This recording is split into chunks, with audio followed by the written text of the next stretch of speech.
Indian വ്യോമതാവളങ്ങൾ ലക്ഷ്യമിട്ട് പാകിസ്ഥാൻ അതിവേഗ മിസൈലുകൾ ഉപയോഗിച്ചിരുന്നു. ബാലിസ്റ്റിക് മിസൈലുകൾ ഉപയോഗിച്ച് ഇതിനെതിരെ ഇന്ത്യ ശക്തമായി തിരിച്ചടിച്ചെന്നും സൈന്യം വെളിപ്പെടുത്തി കഴിഞ്ഞു.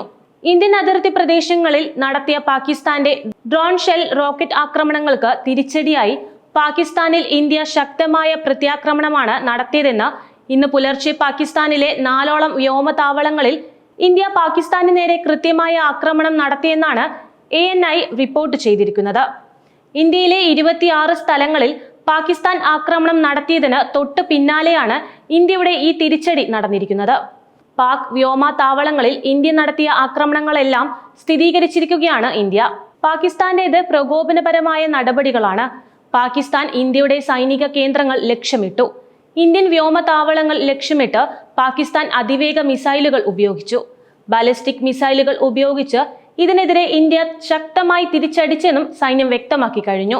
പ്രതിരോധ വിദേശകാര്യ മന്ത്രാലയങ്ങളുടെ വാർത്താ സമ്മേളനത്തിൽ ഓപ്പറേഷൻ സിന്ദൂറിനെ കുറിച്ച് വിശദീകരിക്കുകയായിരുന്നു സൈന്യം. സ്കൂളുകൾക്കും ആശുപത്രികൾക്കും ആരാധനാലയങ്ങൾക്കും നേരെ പാകിസ്ഥാൻ ആക്രമണ ശ്രമം നടത്തി. ശ്രീനഗറിലെ ആരാധനാലയങ്ങൾ കേന്ദ്രീകരിച്ചായിരുന്നു ആക്രമണ ശ്രമം. ഈ ആക്രമണ ശ്രമങ്ങൾ ഇന്ത്യ പരാജയപ്പെടുത്തി എന്ന് വേണം പറയാൻ. പടിഞ്ഞാറൻ അതിർത്തിയിൽ മുഴുവൻ പാകിസ്ഥാൻ ആക്രമണ ശ്രമം നടത്തിയിട്ടുണ്ട്. ശ്രീനഗർ, അവന്തിപൂർ, ഉധംപൂർ സൈനിക താവളങ്ങളിലെ മെഡിക്കൽ മേഖല ലക്ഷ്യമിട്ട് പാകിസ്ഥാൻ ആക്രമണം നടത്തി. ബോധപൂർവം സാധാരണക്കാരെ ലക്ഷ്യമിട്ടായിരുന്നു പല ആക്രമണങ്ങളും. ഇതിനെതിരെ ഇന്ത്യൻ സേനകൾ ശക്തമായി തിരിച്ചടിച്ചു. ഇന്ത്യ നടത്തിയത് നിയന്ത്രിതമായ സ്വയം പ്രതിരോധവും തിരിച്ചടിയുമാണെന്ന് സൈന്യം കൂട്ടിച്ചേർത്തു. പാക് പ്രകോപനങ്ങൾക്ക് കനത്ത തിരിച്ചടി നൽകിയതായി ദൃശ്യങ്ങൾ സഹിതമാണ് ഇന്ത്യ വ്യക്തമാക്കിയത്. ശനിയാഴ്ച രാവിലെ 11 മണിയോടെ നടത്തിയ വാർത്താ സമ്മേളനത്തിലാണ് ദൃശ്യങ്ങൾ അടക്കം കാണിച്ച് മറുപടി നൽകിയത്. വിമാനങ്ങളെ മുൻനിർത്തിയും ആശുപത്രികൾ ലക്ഷ്യമാക്കിയും അടക്കം നീചമായ രീതിയിലാണ് പാകിസ്ഥാൻ ഇന്ത്യയെ നേരിട്ടതെന്നും വാർത്താ സമ്മേളനത്തിൽ വ്യക്തമാക്കിയിട്ടുണ്ട്. വാർത്താ സമ്മേളനത്തിൽ വിദേശകാര്യ സെക്രട്ടറി വിക്രം മിർസി, ഉന്നത സൈനിക ഉദ്യോഗസ്ഥയായ വിംഗ് കമാൻഡർ വ്യോമിക സിംഗും ഉണ്ടായിരുന്നു. ജനവാസ മേഖലകളിൽ തുടർച്ചയായി പാകിസ്ഥാൻ ആക്രമണം നടത്തി. പാക് സൈനിക താവളങ്ങൾക്ക് നേരെ ഇതിന് ഇന്ത്യ തിരിച്ചടിക്കുകയും ചെയ്തു. ലാഹോറിൽ നിന്ന് പറന്നുയർന്ന സിവിലിയൻ വിമാനങ്ങളുടെ മറപിടിച്ചാണ് ഇത്തരം ആക്രമണം പാകിസ്ഥാൻ നടത്തിയതെന്നും സോഫിയ ഖുറേഷി പറഞ്ഞു. S-400 സൂക്ഷിച്ച ഇടം, ബ്രഹ്മോസ് ഫെസിലിറ്റി എന്നിവ നശിപ്പിച്ചെന്ന് വ്യാജ പ്രചാരണം പാകിസ്ഥാൻ നടത്തുന്നുണ്ട്. ഇത് പൂർണ്ണമായും ഇന്ത്യ തള്ളിക്കളയുകയാണ്.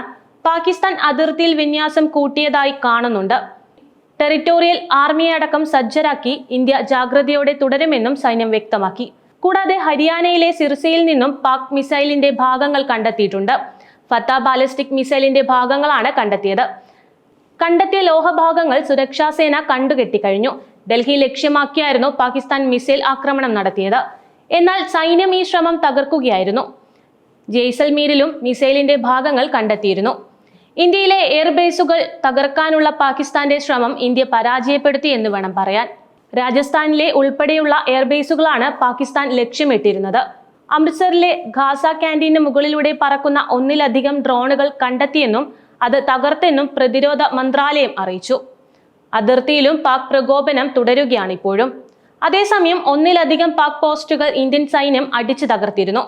ജമ്മു സെക്ടറിലെ BSF പോസ്റ്ററുകൾക്ക് നേരെ പാകിസ്ഥാൻ വെടിയുതിർത്തു. അന്താരാഷ്ട്ര അതിർത്തിയിലെ പോസ്റ്ററുകൾ തകർത്തുകൊണ്ട് BSF അതിന് മറുപടിയും നൽകി.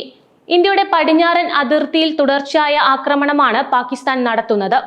ആക്രമണത്തിനായി ഡ്രോണുകളും മറ്റ് യുദ്ധ ഉപകരണങ്ങളുമാണ് ഉപയോഗിക്കുന്നതും.